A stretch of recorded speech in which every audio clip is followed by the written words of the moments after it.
I do feel like never before.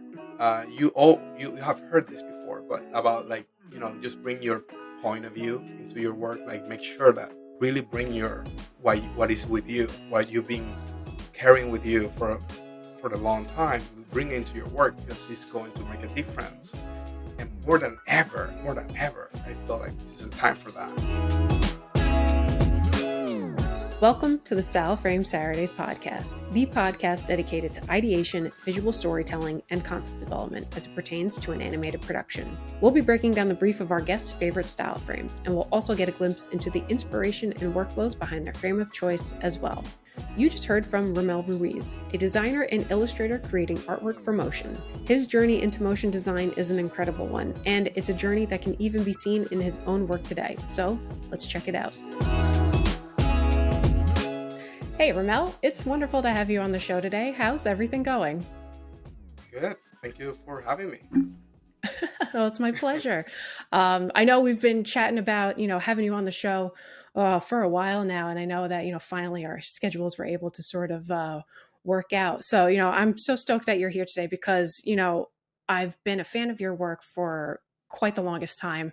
I know we've gotten the opportunity to meet in person at a little conference called the Dash Bash a couple of years ago as well. Yeah, So being able to put a face which to I'm the looking artwork. forward to.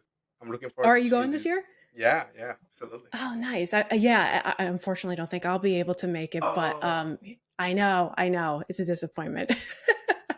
But it was so much fun meeting you there, and yeah. just being able to put a face to the artwork that, I've just really admired online for quite the longest time. So, I'm just so thrilled that you were able to join us today. This is going to be a lot of fun. Well, thank you, thank you. I mean, it's an honor to be here, and yeah, I'm looking forward for the conversation. Yeah, absolutely.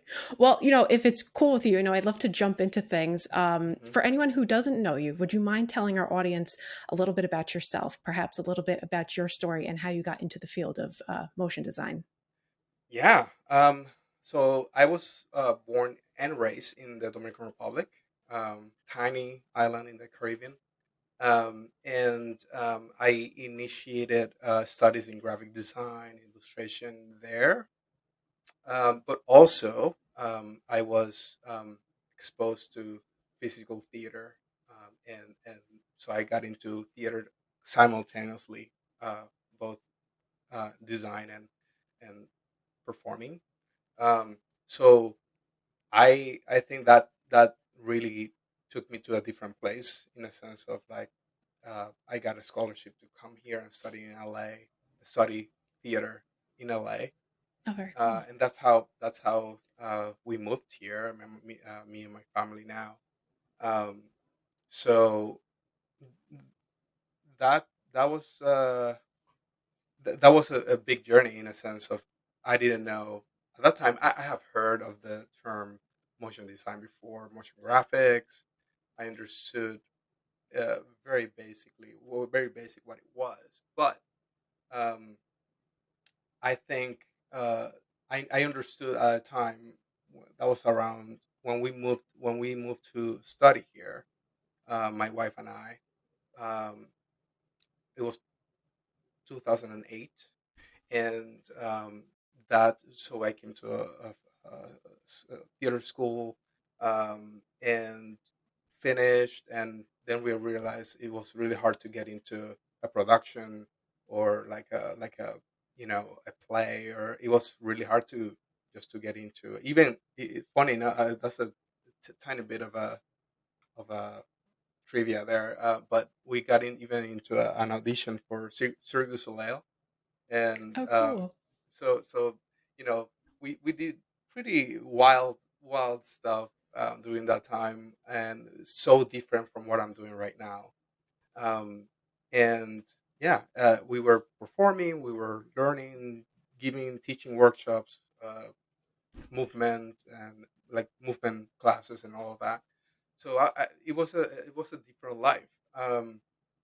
Then I realized, okay, I need to go back to be very pragmatic and get into uh, a job.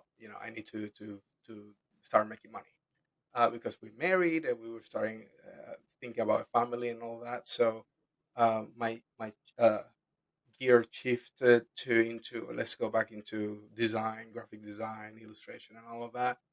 Um, and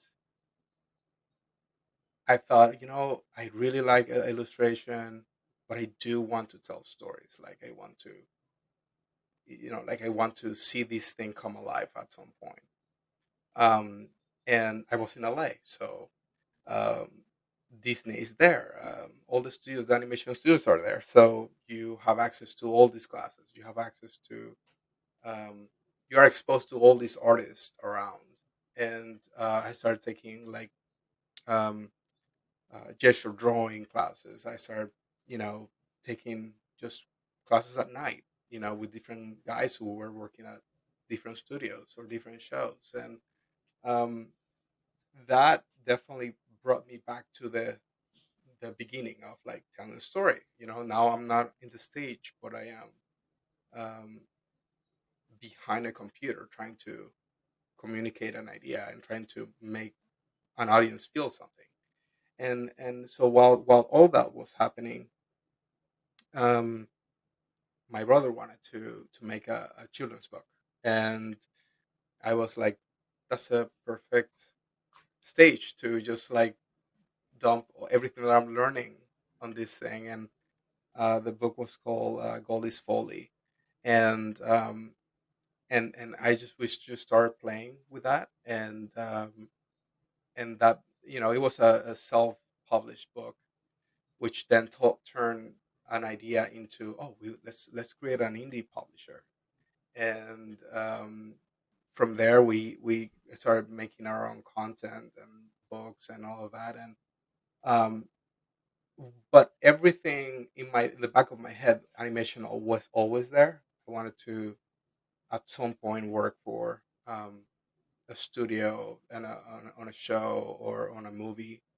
um, and it actually happened. I mean, I actually got to work on Ben 10 for Cartoon Network, like just designing a few backgrounds.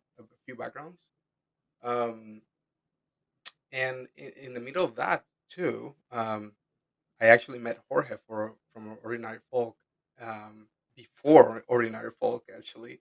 Oh, And wow.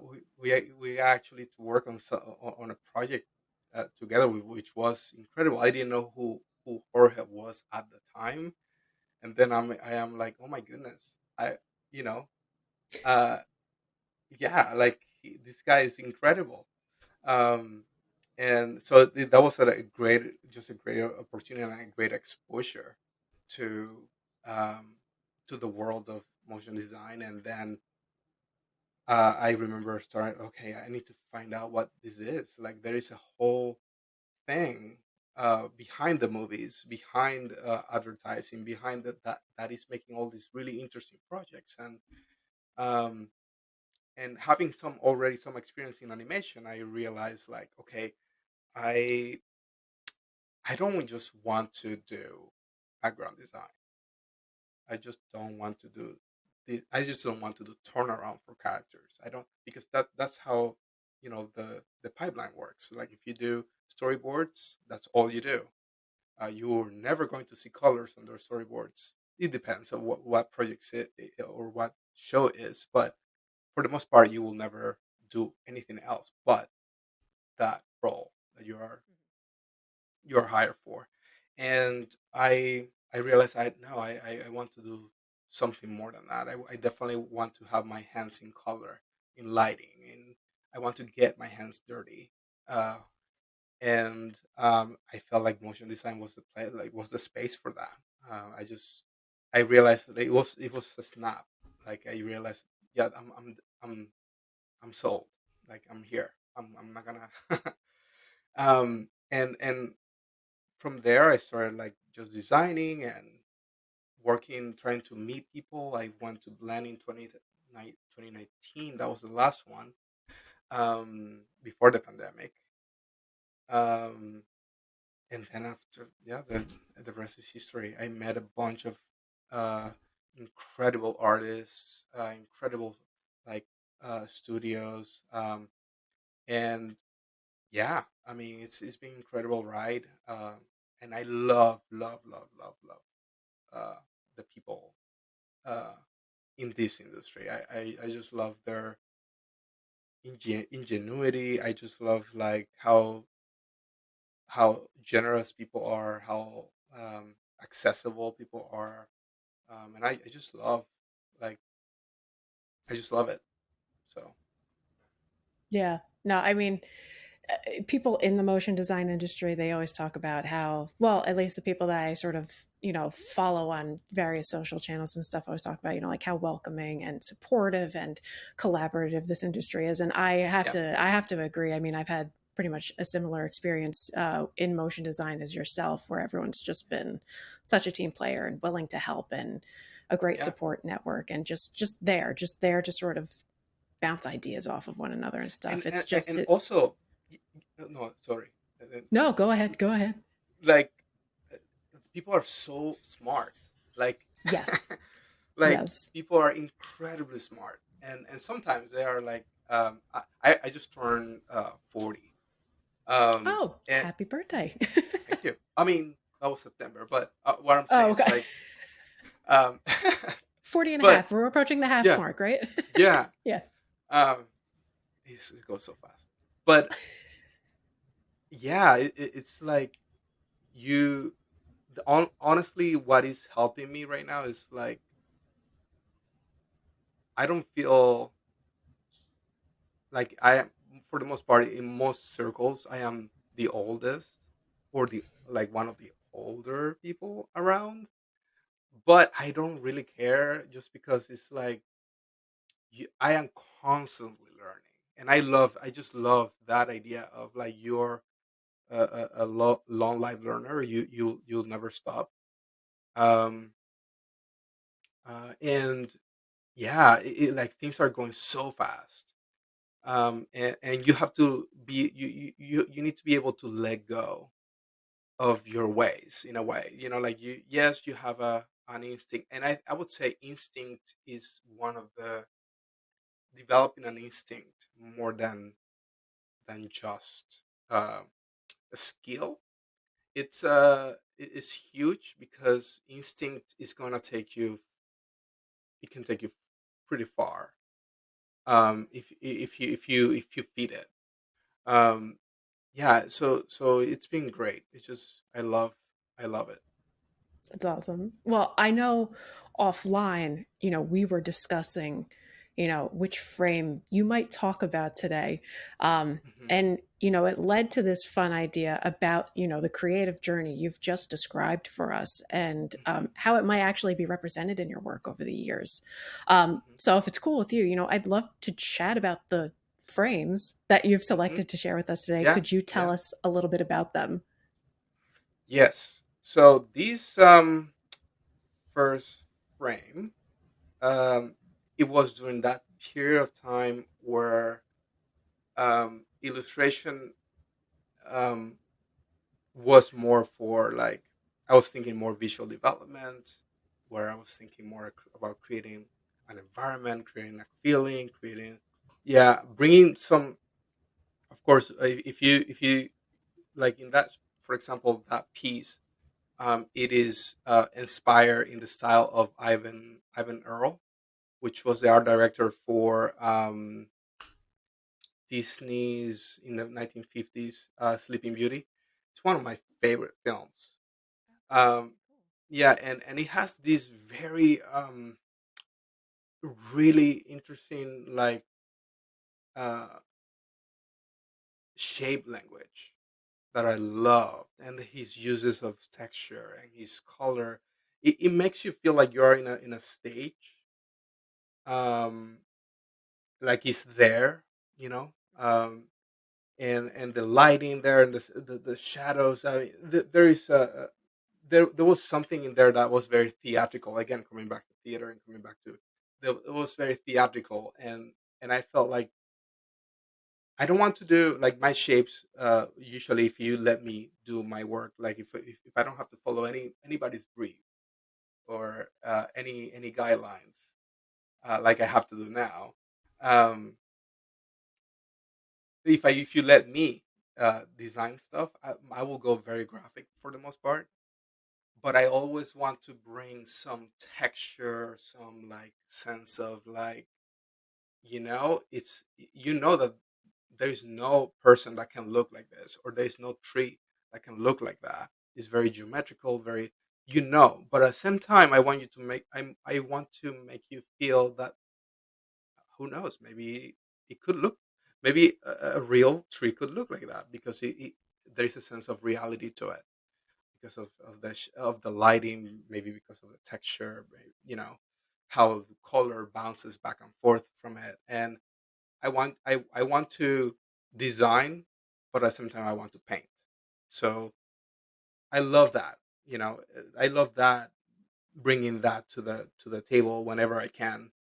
Um, I love also this, like, for example, if I'm in Illustrator, I love like designing illustrating in Illustrator. But there is a point where I felt, okay, enough with that. Like, I want to bring some life. Like, I want to bring something organic to it, something that feels real to it. But I Sure. do like the sharp edges, and I do like all that stuff. So in terms of aesthetic and stuff, in terms of the things that I'm looking for in a piece, I'm always looking for that type of Mhm. like um, aesthetic and that feel. Sure. Um, which is, I would say, is a 1950s, 1960s type of like aesthetic. There was I Okay. think that there was this mid-century modern look to things in the 60s, 50s, that was very iconic in everything, in animation, in interior design, in furniture, in everything. So there is something about that um, time in history where like it really influences a lot of uh, aesthetics of the things that I gravitate towards. Sure. And so this piece that, we're looking at right now, is this a personal piece that you were working on for yourself, or This is this part was, like a commissioned or sort of a yeah, it was team? a commission for a textbook, and Okay, cool.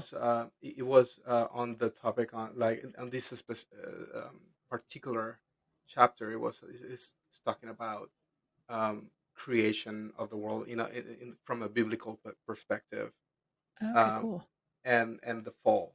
So it's basically like a duality of like realities. Like, this is creation, this is the fall of things. Like, so there is a duality there. So that's what. So I felt like the theme, and also how epic the theme is, and how like timeless it is. I felt like that style, that Ivan Earl sensibility, uh, would align pretty well. And yeah, I love these. I love. I have other pieces like this, but I feel like I have posted this before, and so I think people will be, if people have seen my work, people have seen this piece. So Sure, sure. I mean, I definitely see like your sort of style in this piece. Like, artwork that I sort of associate with you, I can totally see it in this piece. So I was really happy to see this as one of the frames that you decided to talk about, because I was like, yes, this screams Rommel, and you can totally see your like, but then now, what I just started working at the furrow this year in January, and it's been an incredible privilege, honor to be working alongside Seth and Matt and David and Janet, and they're incredible people, and just incredible like team, and sometimes we are in these meetings, and I'm trying to catch up with like just the the understanding of like, okay, going through the brief, and like letting that inform a lot of your decisions, of course. And it's just a different muscle, so I sure. feel like, so it's been an interesting journey for me, from jumping from style to style, which I enjoy a lot, just because it really, it's freaky. Like, you jump into doing stuff like this, and then you jump into doing stuff like that the next frames that we're going to see, that it doesn't have to do anything in terms of stylistically speaking, but it's been incredible to be in that spot where you are exposed to so much ways of thinking, so many talented people, where sometimes I am the one following the art direction of someone else. And I have loved that experience, because then I'm learning. It's almost like I'm learning the recipe of someone else. I'm learning the ways of someone. So I cannot illustrate the same way anymore. Like I have to now. I have learned so many other things, that even the things that I would like, that instinctually I will do, now it's different, just because I've accumulated all these points of view. And yeah, it's really, it's fascinating. No, it's cool to hear you say that though too. That like now your way of illustrating is maybe transformed a little bit. So Yeah, you know, yeah, um, for definitely. the better, for the better. Oh, absolutely. No, for sure. But yeah, no, definitely tell us a little bit about, so now how your illustration has approach to illustration maybe has changed a little bit, how that sort of comes up in this other frame that you're sharing with us as well. So this next project, which was recent, it was dropped. That word, dropped. It was dropped last year, and it was called Welcome to Synth, and it was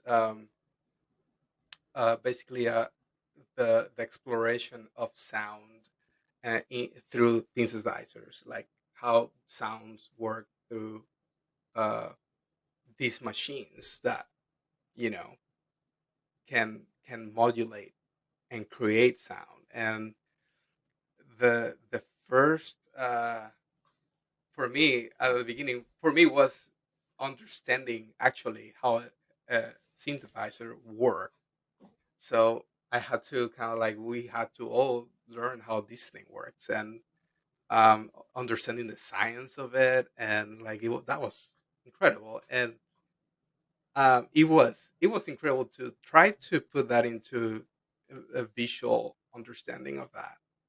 Um, and then we have Renault, Levency, um, working on the art direction. Um, and I had initial thoughts, like I had initial like, which is what we are going to see.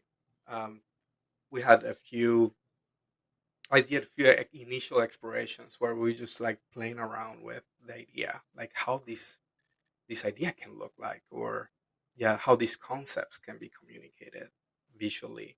In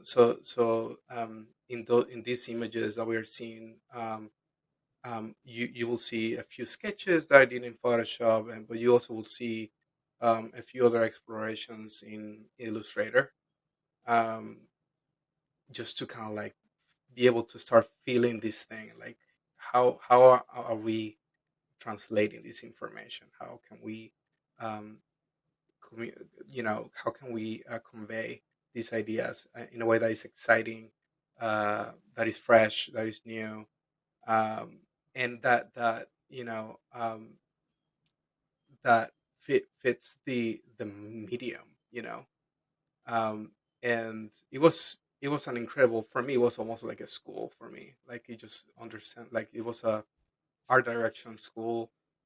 It was a motion design school for me. Just that project alone, seeing the discussions, the creative discussions behind it, like the things to take into consideration. Like, I mean, it was incredible for me just to That's so be cool. part of that. Yeah. Yeah, no, I'll bet. Well, and I love one word that you just said that really stuck out to me too is that, like you had said, how are we going to translate this? And I think translate is such a great word for some of the work that we do. Because one question I had for you as well with regards to both of these frames was, one obviously is one unique style and the other is a completely different style. In terms of visual storytelling, like what does your process look like when you approach visual storytelling? And is there any similarity between the more biblical frame versus this synthesizer, excuse me, frame with the furrow? Or is there a difference, similarities or differences? Yeah. Yeah, I would say it is almost it's telling a story. There is a beginning, a medium, and an end, but it is a completely different. It's a different language, and I think, um, for example, this specific piece. I mean, it's visceral. It's like we are using like circles and like uh lights and gradients, a bunch of gradients, color gradients, and that's all it is. Is basically just shapes dancing around. It's a festival of shapes, basically. Hmm. But there is something that is more visceral, more abstract about it.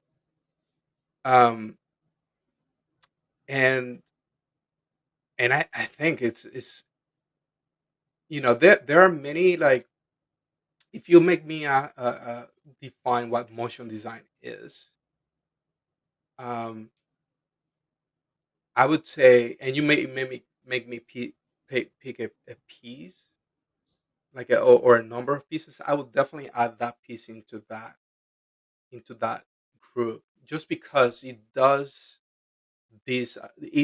communicate, and it does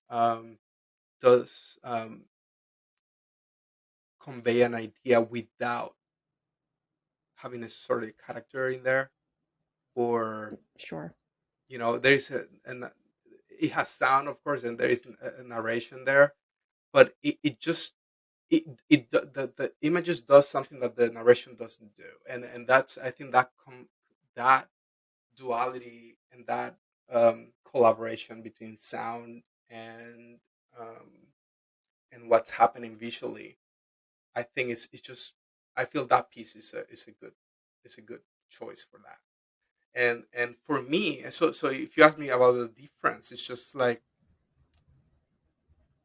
in the piece, in the first piece, I am thinking about very specific elements to tell a story, whereas in here we are talking about shapes and sound in a way that embody an idea concept.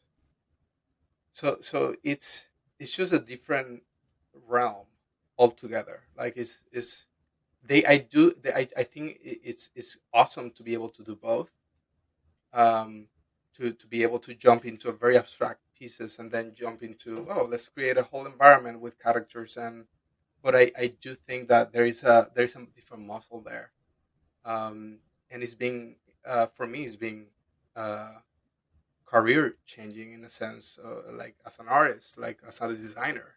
I've become better by just simplify things to the minimum. Of course, uh,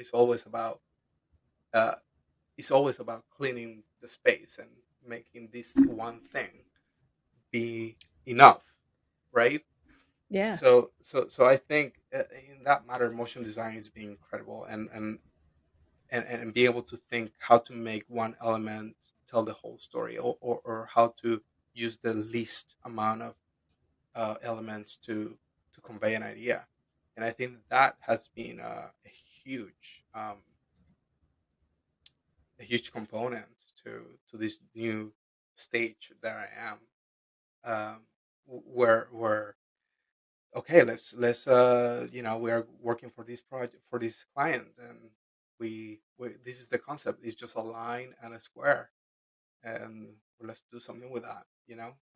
Let's do a gradient so let's do a gradient, or it's just, it's so minimal, and yet you have to make it work. You have to find a way to communicate an idea. At sometimes sometimes it's better than others. More efficient, better. But yeah, it's a huge universe, honestly. Well, and you just reminded me too, and I can't believe that I like completely forgot about this. That, I'm looking at both frames and I'm like, okay, one is like really sort of like a visual like representation and interpretation of like a story. Yeah. And then this other one is this completely abstract thing. It's like really more of like a sensory experience of like, Hmm. how we're visualizing sound. So, like what Yeah. you were Yeah. saying before, they're just completely different sort of concepts in general. But going off of that, I loved what you were just saying about how, I guess maybe your approach to concept development, it sounds like at least, is that you start out with Hmm. like, like what's the most main important thing that we have to kind of get across, or Yeah. what's the main sort of visual that we have to really sort of like hone in on. What does your sort of concept development process look like once you kind of hone in on what that thing is? Do you mean like after the idea is already conceived, and how do you go about to create a frame? Yeah, I guess so. Yeah, like what kind of like kicks off your sort of like visual development part of it? Yeah. So for me, again, I rely a lot in instinct, and I know that sometimes that answer, it can be kind of frustrating, but I do think that being able to feel things in the frame, like not just like put a circle there, and I don't know, like I've seen designers have this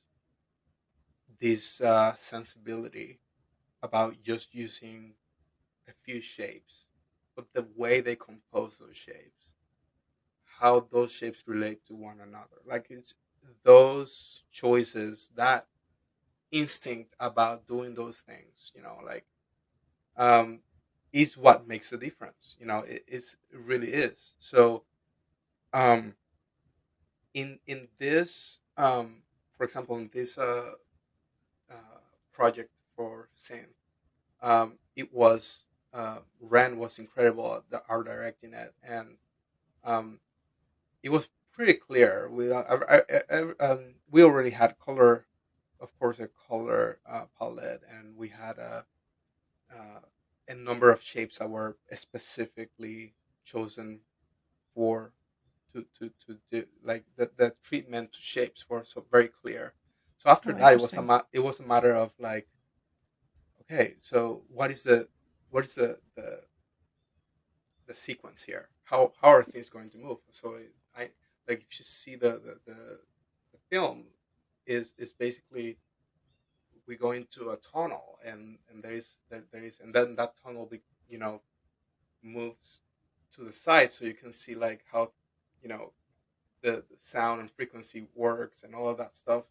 um so having that like sequential idea in your head really helps to, okay, how this is how this frame is going to go. So there's a tunnel, so there's an idea of like a, maybe a black hole, like sucking, like, you know this sound or this idea. So, and so that really helps, just the brief and the, but also like the storyboarding, it was huge for that. So understanding, and sometimes we were just exploring, like, we need a few explorations on um, these elements.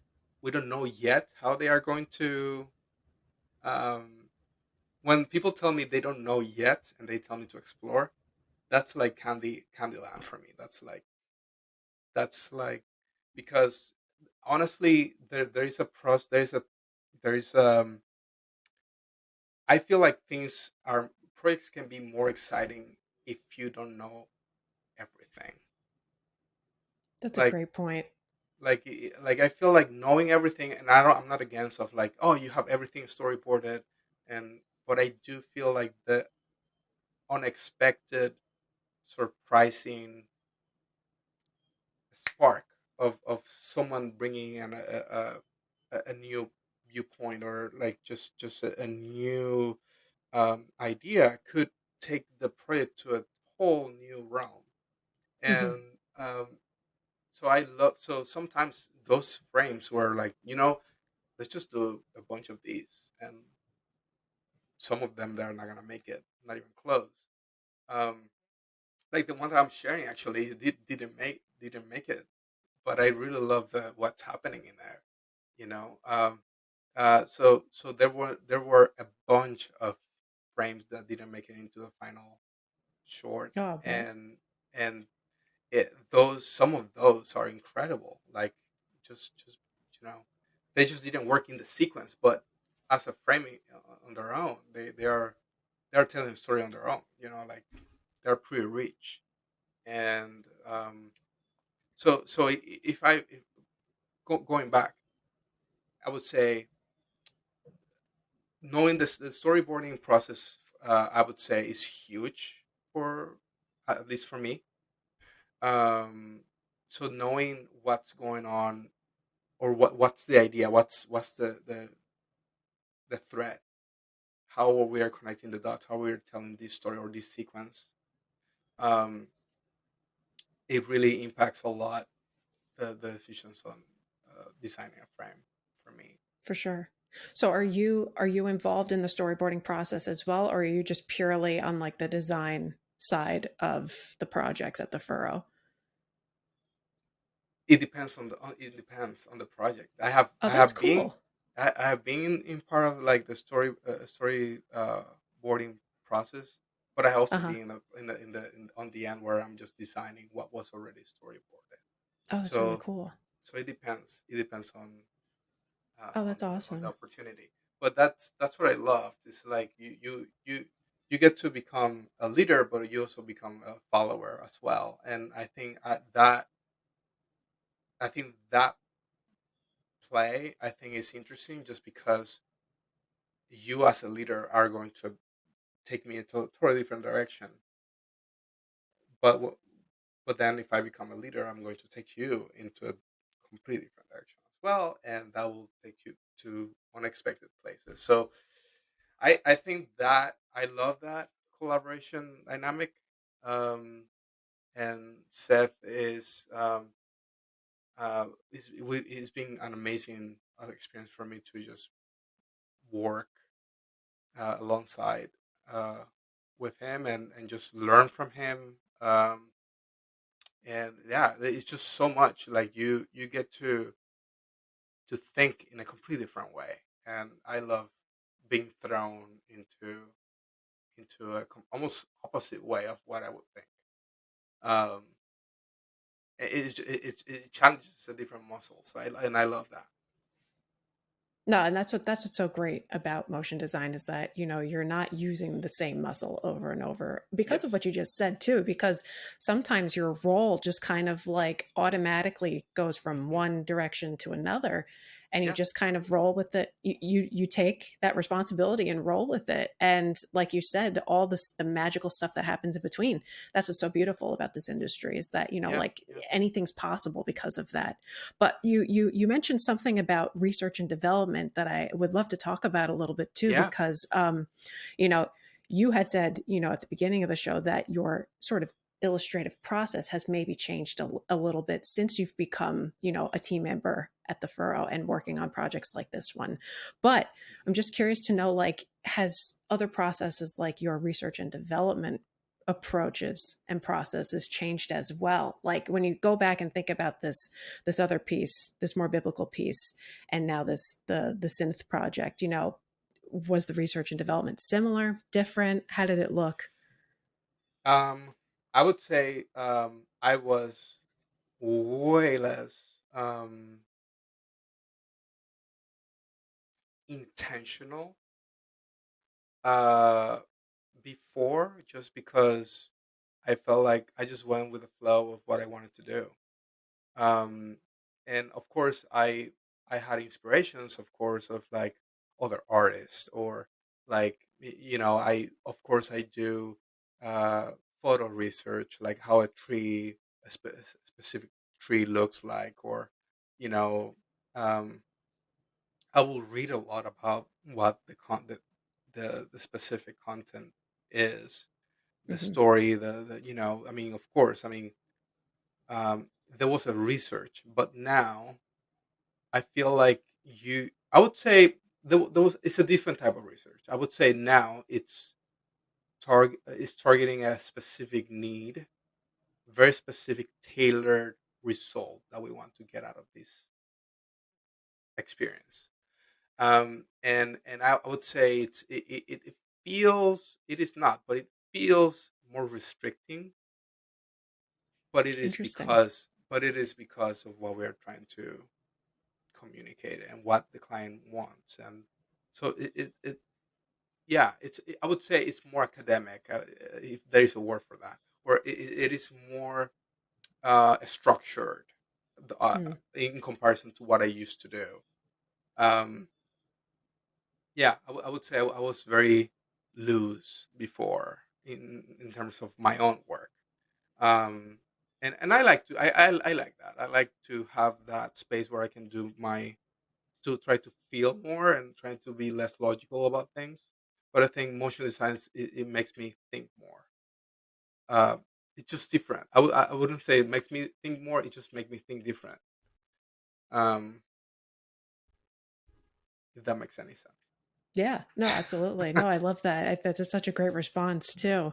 Well, we're talking a lot about sort of like the more abstract Hmm. and subjective stuff, about these projects, right? We're talking about the brief and sort of the whole ideation portion of Yeah, it. But you talked about at the top of the show too that there's so much technically that goes into these frames too, which yeah. and that's what I love about your work as well. Like, there's when you look at both of these pieces, obviously there's such a in terms of aesthetics there is such a Hmm. unique approach to both of them, very Hmm. distinctly unique for Hmm. for both of them, but you're able to inject this sort of sense of realism in your work too, with like you were talking about before, with like how you sort of tell a story with lighting and Hmm. texture and framing and exaggeration and stuff like that.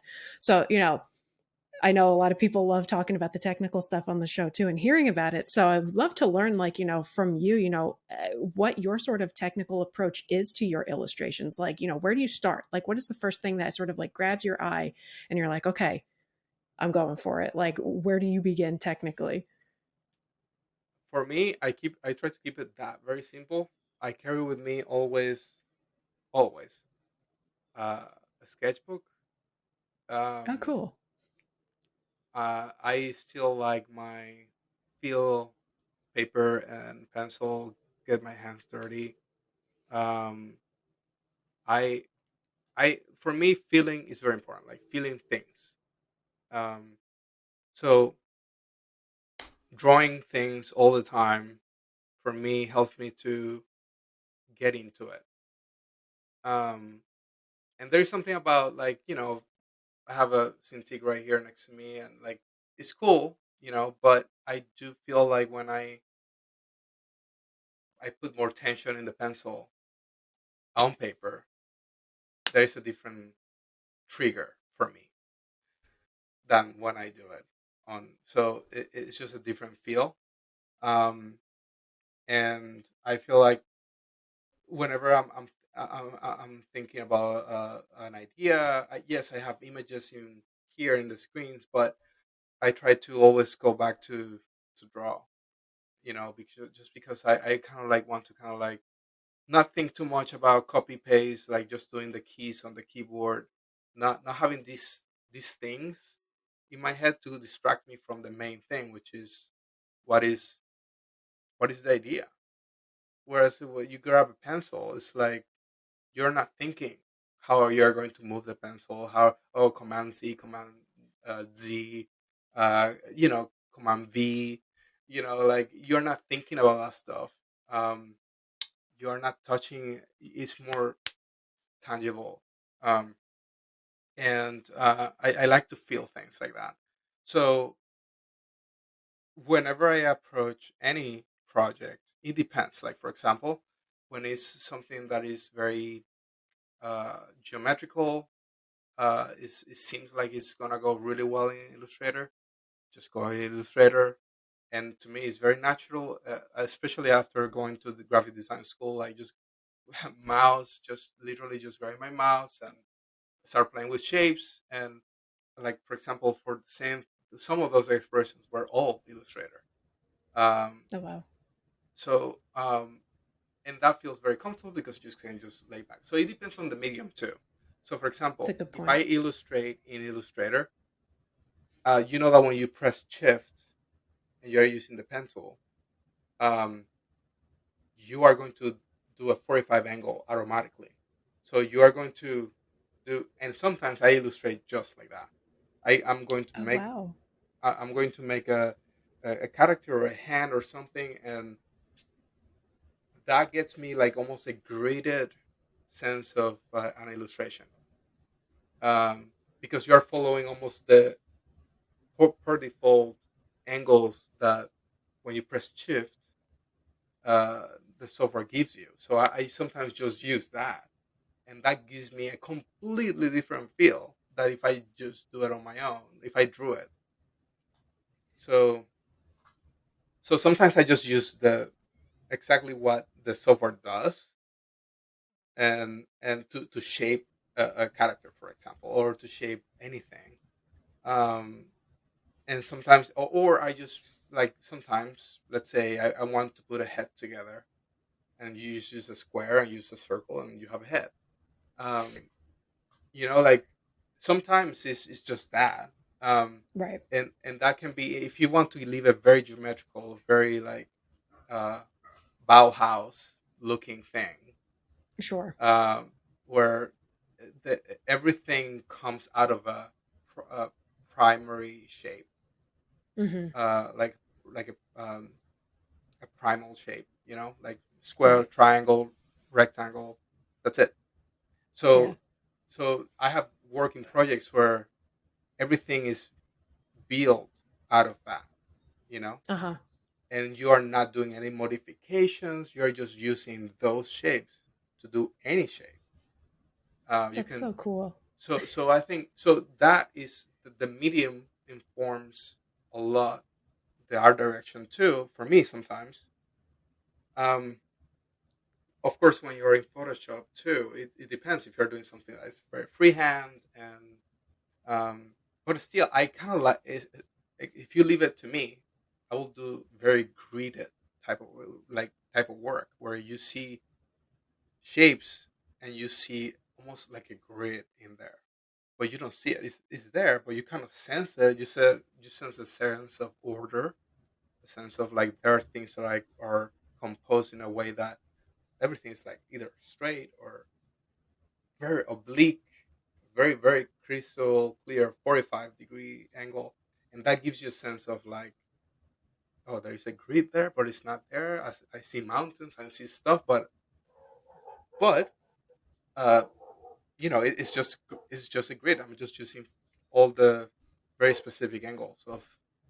And you bringing this up, this, by the way, this is amazing. Like, kind of like this whole breakdown of like how you approach stuff technically. I mean, like, it's such a cool insight because, and correct me if I'm wrong, but I feel like I can like really see what you're talking about in the more biblical frame, with some of the like the rocks and some of the sort of like structures that are jutting out and everything. I'm like, oh gosh, yeah, I see exactly what you're talking about, and that sense of grid that's clearly not there, but like inferred. I'm like, yeah, I Mhm. can totally see that in this piece too. But I could see a little bit of that in the synth piece as well, because like you were saying, you're working off of these sort of geometric shapes. And, they're sort of creating these like interactive experiences between one another too. So it's really cool to hear that for you, your technical approach is that going to pen and paper, which I love, like for Yeah, me this day too, if I have to jot down an idea, I forget it. It's not going up on Photoshop. I have to like pull out a piece of paper and like write it yeah, out with a yeah, pencil and eraser.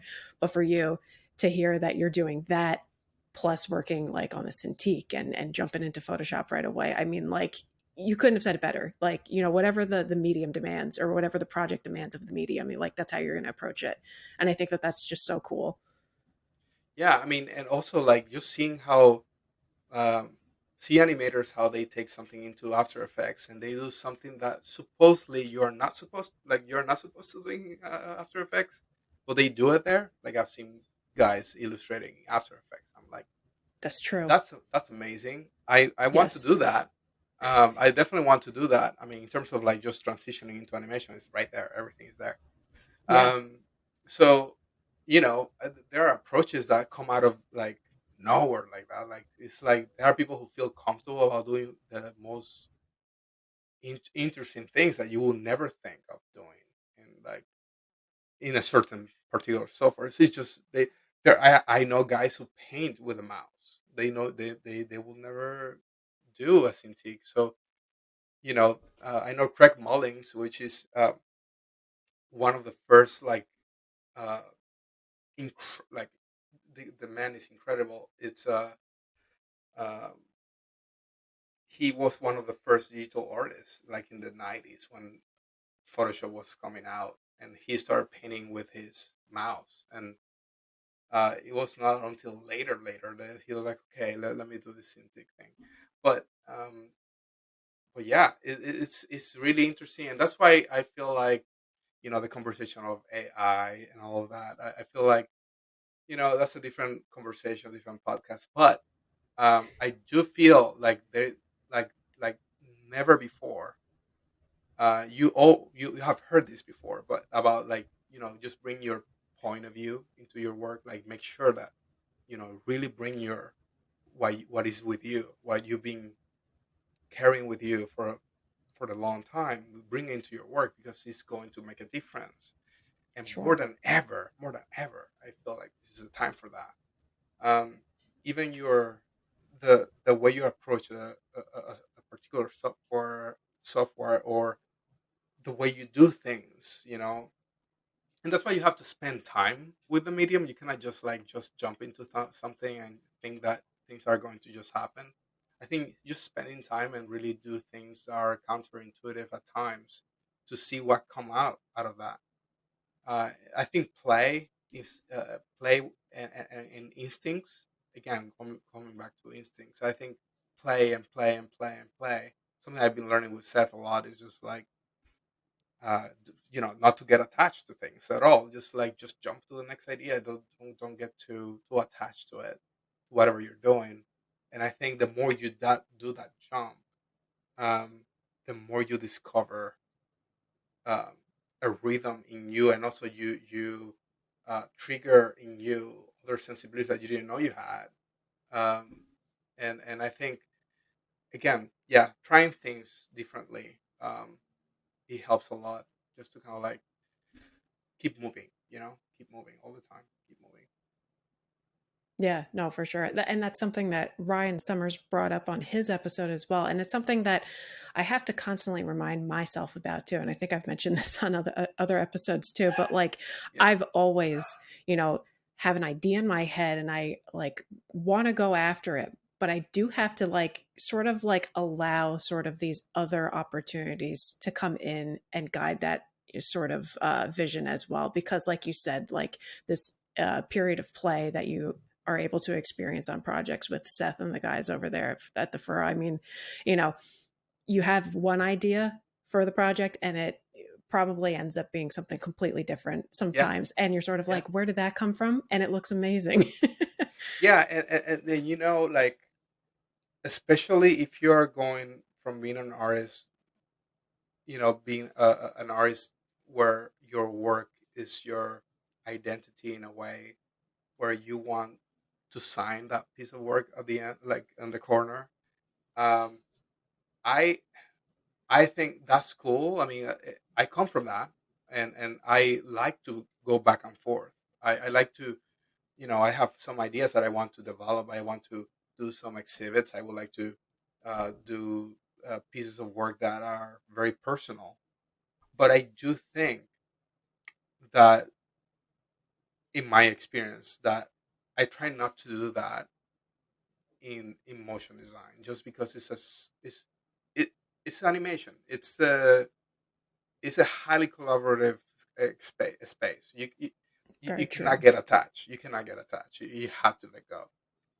You have Right. to let go. You have to you have to keep moving. And I think that I've been getting to a place of like just being cool with that, like where like it's if that frame didn't work, didn't work. It's just like whatever works for the story, whatever works for the, and it's like that. I mean, even if you go to work for TV or for feature, um, oh my goodness, you're going to do so much stuff that you will never see out there. So yeah, like that. I think you have to get used to the commercial aspect of what we do, Absolutely. because if not, it's gonna be very hurtful. Yeah. Well, we've talked so much about sort of like the concept and ideation and technical aspects of these two beautiful projects and frames. Just curious, like what would you say are the biggest challenges that you faced working on both of these? So different. So like both challenges are so different from each other. In the first one, um, in those type of pieces where you have a place, you have characters, you have a feel, you have you are almost trying to art direct yourself, saying stop. When is the end of it? When is the when should you? I mean, you get to the point where you're like, I think I'm done. Um, but I mean, you can keep going. You can keep going forever. Um, and I think just saying to yourself, like, think I think this is what I want. This is what I want to communicate here. Um, I would say, yeah, just on that particular piece, it was all about like um, how to create a stage where the audience can feel these ideas. Um, time constraint was an issue, like in terms of like it will take quite a while to just get to this feel. Like, how do you get to that point? And sometimes for me, it was painful just because I don't know everything. I did I did the sketch for it, but I didn't know everything about it, which is good and it is bad.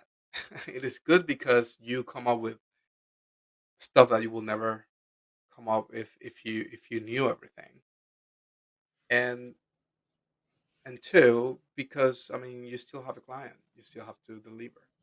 That's So right. I think that tension there is always what gets me, especially if I'm doing something that people are paying me to do what I do. Like, I'm paying you to do exactly what you do. I'm not bringing you a brief. I am not. I want you to do you. Those type of projects are Hmm. difficult. Um, Whereas something like, for example, the project, the synth was more about like, you know, can this does this actually inform the sequence and the art direction, and Sure. and is this aligned? But it's aligned. There's already a color palette. There is already a direction for it. So just play with those elements. That's it. So it's a totally different realm. For sure. Um, so yeah, I would say that, yeah, the end of the project is, for me, like, what this make the distinction. Just having Uh, that clear deadline. for sure. Yeah. Yeah. I mean, hey, it's you got to get it done by then. I can totally relate to that. Yeah, Well, yeah. what would you say is the biggest reward of working on, from working on these two projects and specifically these two frames? Um, two different responses too. Uh, um, I would say on this first one, um, it is for me to detach from it and just like looking at it and say, yeah, I feel this, and I feel like like it has this rough, like, textures, and I love how, you know um I feel connected to it myself. Like, I don't know if you have been in that place where, and I mean, this is for every artist. I think it's like this, where you get to a point where you are like satisfied, or not. But yeah, like I have to almost get to it. Like there's a song by U2 that says something along. I forgot the title, but it's I'm still looking for something that I haven't found. It- Oh, yes. Still haven't found what I'm looking for. yes, yes. I don't know. I'm a big fan. I don't know how I forgot that, but it's because I'm in a podcast. I'm kind of nervous, but that I feel that that's like the narrative of every creative, especially if you have the deadline. Um, if you put that, if you think about it, if you put that song and you put it in that situation, it's pretty funny. It is. Um, It is. um, and yeah, so I feel like that's it's until I find that thing, and sometimes I used to go to do all nighters at times because just because of that. Sometimes it was a piece I was not finding that thing, and it was until like I need to find this thing, and it was like very rough, almost like I'm fighting with this piece of thing. Like I'm just fighting with it. So sometimes it's just like that. Like I have to struggle through it, um, Sure. and get that look that I'm looking for. Um, and then I don't have to play that song Well, I feel like now I'm gonna like have to start playing that song when I'm like at the tail end of a project too, and just be like, "Have I found it? anymore. Have I found it yet?" And it's gonna be stuck in my head from now here on out. I can guarantee it. Well, I always have to ask this at the end too, but Yeah. what about these frames make them your favorite frames? Um, the first one I think embodies um aesthetics that I love. Um, I for me when you asked that question, like when we were talking previously, what is your favorite? I don't think I have a favorite piece ever. I don't think I have a favorite thing. I think like I have stages, and those stages, I would say there are aspects of those stages that I love a lot, just because the moment I kind of like I feel like the moment I put myself in that cage of like, oh, I feel like I don't know. I don't have tattoos because I don't want to commit. Does that make Oh sense? wow. So Yeah. so I have. I mean, I'm an artist. I mean, I do have a choice. Like I do have like things I would like to see. Like there are things that I like, but I don't have a tattoo because man, I don't know if I want to carry that image for the rest of my life. And I know that people laugh at me. Friends of mine laugh at me about that, but like I don't know if I want to carry it, not because I think anything about the tattoo, but because it's hard for me to commit. So I think the same thing with this. It's like I love this first piece because it carries those qualities that I am looking for in any piece. You know, um, I'm looking for these forces of like directional, like these dynamics all the time, these obliques and cutting through a horizontal line because there's something rebellious about that idea. Like there's just a line, and then there's something that cuts through it, and like there's a violence about that I love, and there's something movement about that I love in anything that I'm doing. So I would say that those things are um, you can see that in this piece. I think you can see that in the other piece too.